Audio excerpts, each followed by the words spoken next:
Hey guys, it's Kim. I'm back, and we are talking about A Lair So Sinful.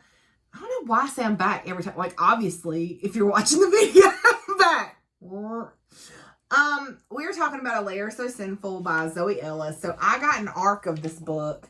And I hate that that's on there because, y'all, the cover is gorgeous. So I hate that that's on there and you can't see it. There's like a gold dragon. Maybe you can kind of see through it. There's like a gold dragon. Anyway. So I got an arc of this book, and I have never read Zoe Ellis before. This was my first time, and I was missing out, okay? I didn't know what I was missing because Zoe writes some spicy stuff. So this is definitely an adult fantasy romance. I give it a 4.5 stars. It's not quite a 5-star, but I didn't want to put it down. So it's definitely more than a 4-star to me. The main character is Amaya and Nero. And Amaya is a survivor of this war that's going on in the land between the North and the South. And some humans from those lands go into service of the Dragori. These are the sexy men that ride the dragons. I mean, in order to have a better life, right? So she finds herself in one of these lairs, and nothing goes according to plan. She has no memories of when she wakes up. She has no memories. She's just naked, surrounded by other naked women, and she's just like, no, not today, Satan, and takes off trying to get out, right? She ends up running like face first into a flipping dragon and the sexy man who rides the dragon, and literally the spice starts right off the bat. And I'm not mad at it. So this guy is like Khal Drogo meets Christian Grey, and he rides a dragon. He rides a dragon. Okay. I'm all right. Just need to just have a moment. So as the story progresses, we learn more about Amaya because Amaya starts to get some of her memories back. We learn more about Amaya. We learn her backstory. We learn what brought her there. Her relationship develops with Nero. And we learn more about the Dragori, which are the sexy men that ride the dragons.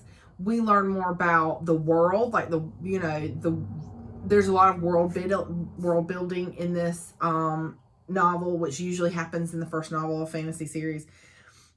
We learn more about the war. We learn more about why the war is going on. And if you're one of those people who wants an HEA, we do get an HEA. So yay! What I liked about this book, I liked the steam. I liked all the steam, all of it. Yes. What I didn't like, so some of it was a little cringy, and the reason why I say that, and this is why I gave it a 4.5 instead of a 5. The guy is very demeaning and domineering, but I mean, I think that's the point, right? He's an alpha, so he's that alpha hole, as Sarah J. Maas termed it. And like, part of me was like put off, like, who you think you talking to? You ain't talking to me like that just because you got something swimming between your legs. And then the other part of me was like, say it again. So I didn't know how to feel. But Zoe actually says in the acknowledgments that this is her thing, right? She writes jealous, possessive hero types. That's what she writes.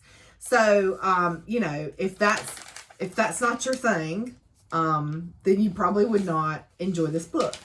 But I really enjoyed it. I think it's definitely worth a read. I plan on reading the rest because I think that there is room for more books. Like, the way it ends, it seems like there's going to be more books. So, now, that's the spoiler-free review portion. That's why I'm doing this, because I think there's going to be more books. So I'm doing the spoilery recap, okay? So, Amaya, our main character, wakes up underground naked with other naked women. Told you that. they are herded to a room and given this speech by the steward called Diatha. Diatha? Anyway, homegirl, I told you she's like not today Satan, and she tries to escape. So she takes off.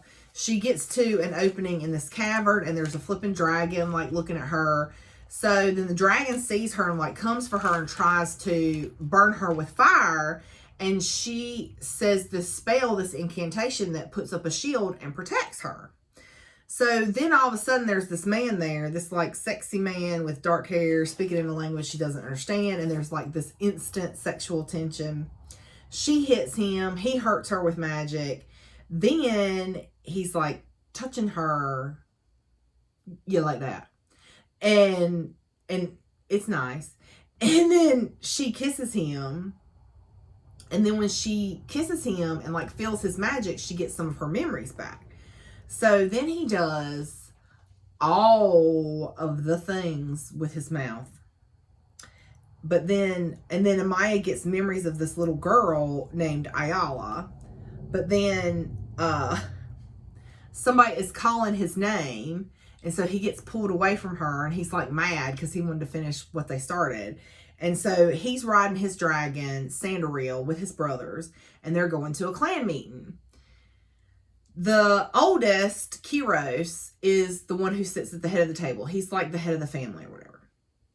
So Zindir that's another brother, is bringing up a territory dispute against Nairo because there was a woman that crossed. So they all live in these mountain ranges, but each one of them has a lair that's within a mountain.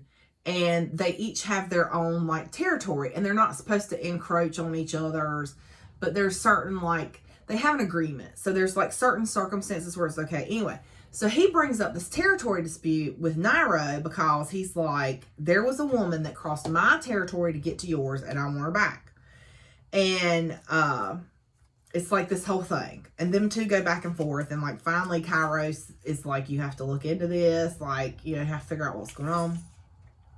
So after the meeting, he goes back to the lair to get up with Amaya, but Amaya's gone because she's run. Because she's like, okay, that was nice, but I still got to get away from all the naked people. But she, from using all that magic, putting up that shield, she passed out. So she wakes up and she's like only awake briefly before someone uses magic on her and she's back out again. So she wakes up again. She's in the shared living space with other naked women. And she can't talk because her throat is raw from screaming. So Diatha, the steward, the one that was giving the speech, comes in and comes to get her so they can heal her throat. And when she does, because she's like kind of the head of all these women, it's basically a harem. It's a harem. They call them Kanayas. Kanaya. Anyway, it's a harem. And Diatha is the woman in charge of the harem. So she gives Amaya this stuff to help her throat or whatever, and she tells Amaya that she applied 3 times to be a kanaya, which is a sex servant harem. She applied 3 times to be part of the harem. And Amaya is an omega from the north, which is like riddled with war. And so the king in the north, you know I'm smiling like that, right? Because Game of Thrones, is warring with the queen of the south. Like Cersei. Anyway. And I just realized, I read that whole book and just realized that, y'all. Okay? Yeah. So anyway, she comes from that land. And so a lot of people, like I told you in the intro, they apply to be, might have said it, I don't know. They apply to work in this lair because to have safety and security. So she can't leave because she's just like, just let me go. Like, I'm not supposed to be here. Just, I don't care if I apply. Just let me go. And the woman's like, no, you can't leave. Like, the only way you leave here is by dying, because now you know about the inside of the lair. You know about the dragon, blah, blah, blah. So the next day, another steward takes them on a tour, and then they're all like eating supper together, and some days go by, and then it's time so apparently every evening they'll ring a bell and a girl will get called to go service the master. Okay. So they ring the bell. Amaya gets called. she's taken to his room and she has told, now, okay, y'all, just, we hear, okay, things finna get spicy, okay? So if you don't want to hear about spiciness, I mean, you know, I'm not going to be like in detail, but I'm just saying, if you don't want to hear the spiciness, you should probably not watch it. Okay. All right. She gets told to go inside his room, that there's a special table there for the kanayas, and that she is supposed to bend over and hold on to the handles and be ready when he gets there. And I wrote, eye roll. She's looking around the room, like checking it out, being nosy, and she hears footsteps. So she goes and gets on the table, gets in position, and he uses magic to like hold her in the air again, like he did the first time they met, and does the things with his mouth again. Yep.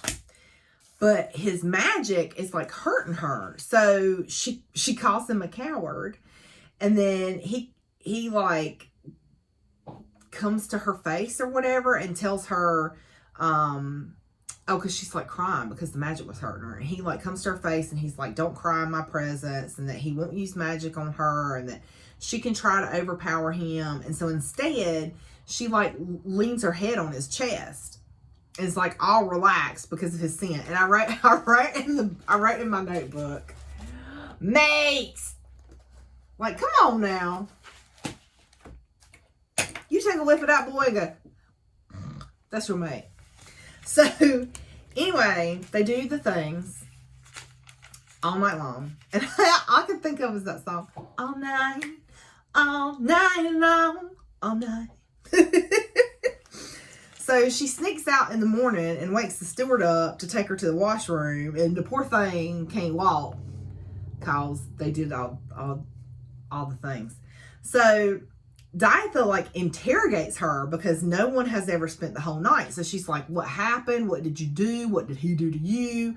And so Amaya like finally makes it to her room, her little area in the harem quarters.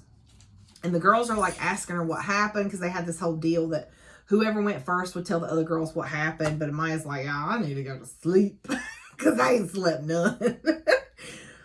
So she goes to sleep. When she wakes up, this girl, Alora, who kind of becomes her friend through the book, is telling her all about the North and the war and about magic and ember, which is this magic residue. So apparently in the North and the South, so the queen and the king use magic to fight each other. And whenever they do, cast an incantation or whatever, it leaves behind this like magical residue. And if anybody like touches it, they get sucked into it and instantly die. But they're like caught in this weird time loop. So they're not, like, they're dead on this plane, but you can still hear them talking, and they'll be like begging their family members to like, you know, put them out of their misery or get them out, but they're dead, and this whole thing. So, the girls still want to know what happened. So she finally answers the girls' questions, and then she goes to learn how to paint or whatever, because they have these activities to keep them busy during the day, and then they go with him at night. So that evening, the master requests Amaya again, and she doesn't want to go. She's like, you told me I didn't have to go again. But Diantha's like, oh, well, you know, this is what you applied for. This is what's going to happen. So she goes in, and they do all the things again all night long. And then from being around him and his magic, she starts to get more memories. So she's starting to remember more stuff. So then he asks for her for every night for 2 weeks. And old girl is tired. She tired, y'all.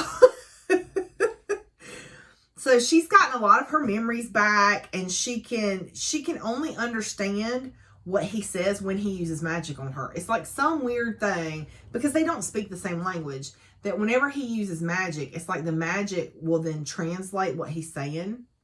So Alora tells Amaya that the other Kanaya want to talk to her, so they meet in the library. And I mean, it's not just the people in her harem group, but the other women in the other harem groups that all live in that lair.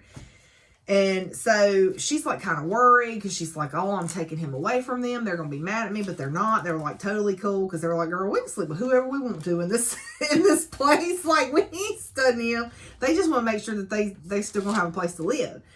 So they were all really nice and really friendly. And then Diatha tells Amaya that her heat, I mean, you know, it's a fantasy, so they got to call it something.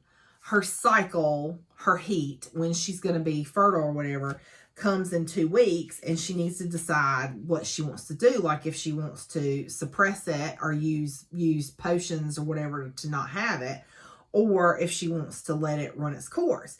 And so Diatha tells her that, you know, if she suppresses it, then she could actually make herself sterile, and it could make her not able to enjoy all the things. So she's like, well, that's fine. I'll just let it run its course. And she's like, well, the master never services people in their heat, so you're gonna have to pick somebody. So she's like, okay, well, I'm gonna pick somebody. So. And it reminded me a lot of the kneading in Black Dagger Brotherhood. If you've read the Black Dagger Brotherhood by J.R. Ward, if you haven't, you should. But that's what it reminded me of, is the kneading, that their heat is very similar to the kneading. So anyway, so she's like, I'm going to work on it. But then Nairo is like stalking her life. Like literally everywhere she goes, he's like stalking her. And then she goes in this massage room to get a massage. And he like comes in, shoots fire out of his mouth, and like burns the poor man up. Yeah. So then she's freaking out. Like she has the whole like freak out thing, right? Then he locks her in his room and then takes off on his dragon. And it's like, what is happening? Like, where did we go wrong? Oh, I remember when we showed up here in the first place. Not really though, because they're mates. So Diatha comes to talk to her. And she gives her a cream to apply to Nairo's lips, because she's like, his lips are going to be burned. Like, just apply this like 3 or 4 times a day. She tells Amaya that she needs to stay in the room, but she'll bring her whatever she needs. And she's like hinting at the fact that they're mates, because she's like, oh, I should have seen it before. I should have seen the signs. Like, if I had, that man wouldn't have died. And Amaya's just like, what are you talking about? And I'm like, you're mates. That's what she's talking about. So... anyway, she tells Amaya that she needs to think about her heat, because she's like, nobody's going to be able to service you, because he would kill anybody who tries. So she talks to Nairo and asks for books from the library. She's like, well, if you're going to keep me locked up here, you at least bring me something to read. I'm just saying. And girlfriend, here, okay? You're going to lock me up in a room, it better be this room. So he has the stewards like bring her books and paint materials and embroidery stuff, and she thanks him, and then she tells him like, you know, well, my heat's coming up soon, and he's like, I will take care of you. You ain't going nowhere. You're staying in this room. So then he takes her on a dragon ride, and it is so cool, this moment with the dragon ride, and the dragon actually like starts purring when Amaya touches him. So then Amaya goes into her heat, and I literally wrote, Amaya goes into her heat, and it's a thirst trap. Because it is so thirsty. So 6 days in, Nairo's brother comes to see him and tells him that they're having this very important clan meeting. And apparently Nairo's dragon wouldn't even let him in. Like, the dragon's acting crazy. Nairo's acting crazy because he's like, get away from my woman. And like, just, Nairo, and then his brother, is just like, you know what, dude, let's just push the meeting back a few days. It's fine. So, a few days later, obviously, Nairo goes to meet with his brothers. They want to have her examined because they're like, what is going on with you? Like, you are not acting right. And, he's like, I want to bond to her. This is going to be my mate, blah, blah, blah. And they're like, you cannot bond to her. Like, she's not Dragori, blah, blah, blah. And he's like, I don't care. Like, I'm doing it. So, his brother, Kairos, the leader, is like, well, you have to bring her to the clan before you do that. Like, you can't just up and do that. Like, we have to meet her, see her, approve her, basically, before you do that. So then we switch back to like 2 years ago, like, because Amaya's starting to get these memories. She's been around Nairo quite a bit, so she's gotten quite a bit of memories. So she's like sleeping and having this dream and having her memories. So she's meeting with the king in the north, king in the north, and he wants to train her to use magic because he wants her to kill a dragon. Because he's like, well, if you sneak into the lair, like, I'll take care of everything. I'll get you in. If you get in the lair and you kill a dragon, it'll win the war. Okay, this is what he tells her. That if she gets in and kills the dragon, it'll win the war. And so, like, he brings her in, and they're, you know, and he feeds her and her sister Ayala, and he gives them clothes and gives them a nice room, stuff that they have not had in a long time because their parents got killed by touching ember. Yes. So she has a motivation to want to end this war, right? And I'm like, girl, don't do it. Don't do it, girl. It is a trap. Don't do it. So she agrees after a few days, because like she hems and haws, but she sees how well taken care of her sister is, so she agrees to do it to protect her sister, so her sister will have that safety and security. So he tells her to go to this special room that's like open to the air and has a ledge or whatever, and there's a pillow, and he tells her to kneel on the pillow and focus on magic and think about magic, and that's her exercise, that's her activity. So she's doing it. She's focusing on the magic. She's thinking. Her sister Ayala comes up to see her, and she's like talking with her sister or whatever, and she starts to get a little queasy probably from focusing on the magic. So she goes downstairs to get some tea for her nausea, hears her sister scream. She runs upstairs. When she runs upstairs, there's a dragon there, and the dragon shoots fire at her, at Amaya, but Ayala comes running to Amaya and gets burned up and killed. Okay, she turns to ash. So at that point, I think that was when she decided to get on board with what the king wanted to do. You know what I'm saying? So she wakes up and realizes that Nairo's dragon is the one that killed her sister. So she's literally like lying there thinking about everything when Nairo comes back. And then they do the things, and he bites her to start the bonding process. So she's like, why wouldn't you ask me? And he's like, why should I ask you? You're my property. And it was just like, remember when I said I was like, something's a little cringy? That was a little cringy to me when he's like, why should I ask you if you want to bond? You're my property. I don't have to ask you. And she's like, I don't like when you say I'm your property or whatever. And he's like, well, Sandaril's my property and I take care of him. Talking about the dragon. So I mean, yes, but no. And anyway, so that's like her motivator to follow through with her plan. So she goes through the lair to find, or no, I think she wakes up and Nairo is on Sandaril. He's on the dragon. So she starts the incantation. And so the magic starts attacking the dragon. He falls out of the sky. They both crash. She says another incantation and literally floats in the air back to the king's tower. And the city looks worse than it did before. So then we switch to Nairo, and he has to use his magic to get out from underneath Sandaril, his dragon. And the magic is like eating away at the dragon. And y'all, I was crying. Dragons are not even real. This dragon is not real, but I was like crying because I was like, how'd you go do that to the dragon, though? He purred for her. So he has to it's hurting Nairo to use his magic, and he doesn't have enough magic to heal the dragon. So he has to call for his brothers. So his brothers come. He passes out from trying to use magic to heal the dragon. When he wakes up, his brothers were able to heal the dragon, and he thinks that Amaya must be Dragori. He's like, she's got to be Dragori, and somebody is manipulating her. And they're like, well, how can that be? Because all the females died out. But we'll get there. So the guys decide they're going to go get her. Okay. So we switch to Amaya, and she's like been asleep for days, and now she's meeting with the king. And the king tells her that, because she's like, well, why does the city look the way it is? I thought when I killed the dragon, we would win the war. And he's like, well, technically it just gives me an advantage in the war. And she's like, wait a minute, what? So then he tells her that the focus and exercise that he had her do was to get her to summon a dragon.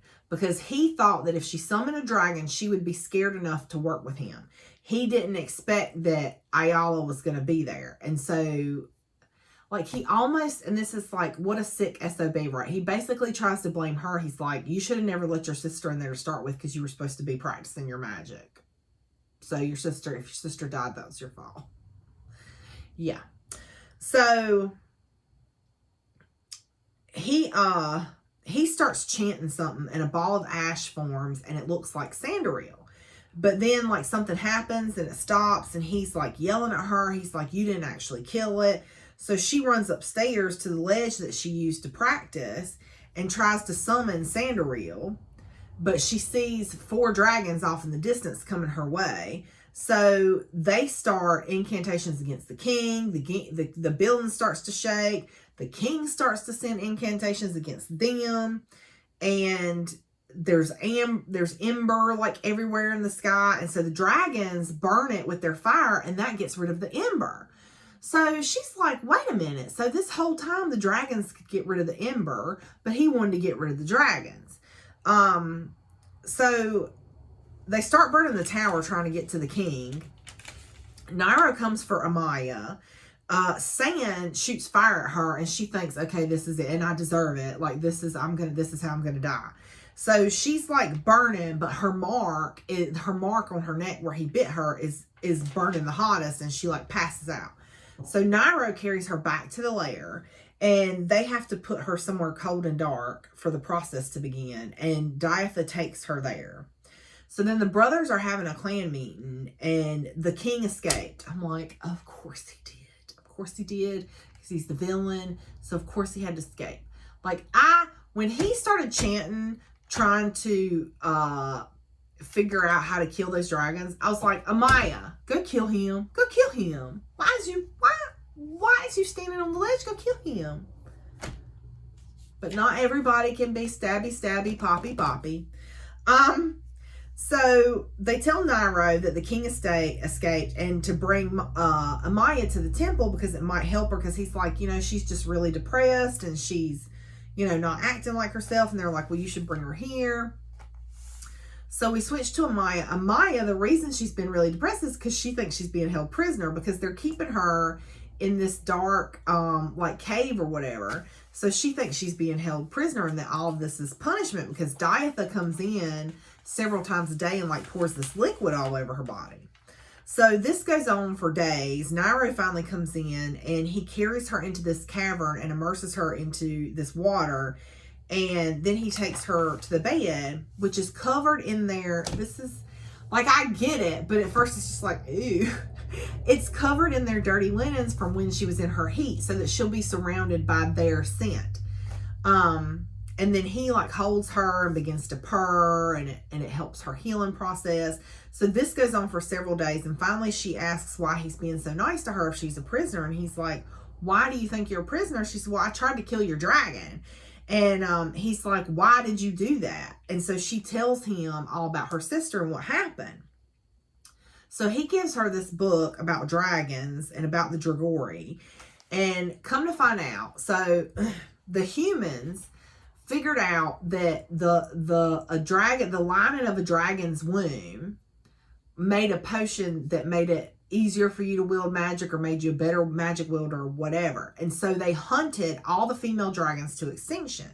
Well, then that affected the female Dragori. And so they thought all the female Dragori were dead, that there weren't any more female Dragori. But apparently Amaya is a female Dragori and she didn't know it, or at least partial. So Nairo tells Amaya that they're mates and that they were mates before she ever even came to the lair. So apparently Sandariel the dragon, when the king had her summon a dragon, he didn't know what dragon would show up. He just needed a dragon to show up to convince her, right? But Sandariel, the reason he came was because he's bonded to her too. It's not just Nairo. And the reason he burned her, because he was trying to start her transformation. He was trying to turn her into Dragori. So anyway, Alora comes in to see her and tells her, that everybody's happy that Nairo found his mate and everything's fine. So Nairo takes her to meet his brothers and they ask Amaya to explain what happened. And so she does, tells them the whole story and she apologizes and they forgive her. When they get back, Naira gives her this dress and tells her to look in the mirror because she's been having this whole thing that she thinks she must be like burned, have these horrible burn scars, but she doesn't. So when she does look in the mirror, like the left half of her body where her bond bite was is covered in like these golden shimmery scales. And the dress is actually open on that side of her body so that it can show off her scales. So since the Kanayas are no longer being used, Diatha is now Amaya's personal steward. So one day, Nairo summons Alora and Diatha to their room. Alora was the trespasser. Remember back when the brothers Zendir said that somebody trespassed on his land to get to Nairo's? Well, that was Elora. So she has to go back to Zendir. So Amaya goes to Sans part of the castle, and she can like feel his emotions, and he's like carrying this big burden because he doesn't understand that all the female dragons are dead. So he feels like he has to protect Amaya until her dragon comes, because her dragon will be his mate. So he feels like this guilt because he feels like he's not doing something right because his dragon hadn't showed up. Y'all. So she like loves on him, and then he feels better, and she falls asleep with him. And when she wakes up, Nairo is carrying her, and he is mad. He is big mad. And she's like, how are you going to be jealous of your own dragon? He was like, you can spend all the time with him you want to, but you sleep with me. You won't sleep with him. So the next day, she goes to see San again, and she actually climbs on his back, and they take him for a ride. And they have their wedding ceremony, or ordination is what they call it. And at Nairo and Amaya's ordination, they actually sit on San's back and say their vows, and she takes an oath to become part of the clan. And at her next heat, they actually conceive. So, and it's like this whole, you know, it's just like, this is why I said it reminds me of Christian Grey, because Nairo would never attend somebody in their heat because he didn't want to make children. He didn't want to procreate. But when he found out Amaya was in heat, he was like, I wouldn't mind having a baby with you. Like, I'd actually like it. So she actually conceives at her next heat. So, and that's where the story ends off. And so that's why I said there's room for another story, because Alora goes to his brother's lair. So the next book could be Alora's book. And then the next and the next. It could be a whole Black Dragon Brotherhood thing. And I am here for it. So yeah, so that's the Lair So Sinful. Like I said, I give it a 4.5 star. I really enjoyed this book. Like I didn't know what I was getting into.